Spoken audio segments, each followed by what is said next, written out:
যে ফারুক ভাই আজকে মাজন টানতাছে। এর নাম ফারুক। সৌদি আরব খুব কষ্ট করে আইছে। ৫.৫ লাখ টাকা দিয়েছে। তো আকামাটা বানাইতে পারে নাই। দালাল আকামা দেয় নাই। তো এর নাম হলো ফারুক। মাজন টানে।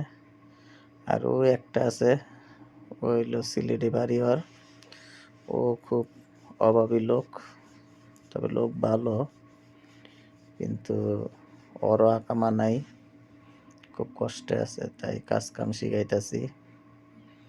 মানে দুজন মোটামুটি ভালোই মাজন টানতেছে।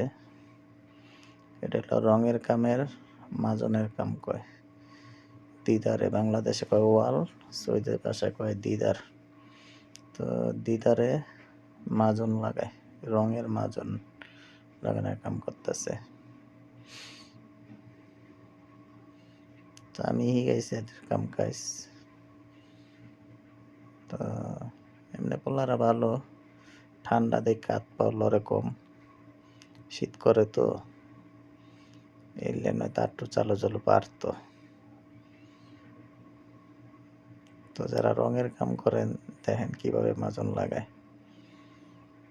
নতুন মানুষ তো আস্তে ধীরে ঠিক হয়ে যাবো। এরা নতুন কাজ করে, তাই করে কাম হিগাইনি, কিন্তু মানে হিগাইলে পরও আবার জায়গা ওরা কয় ভাই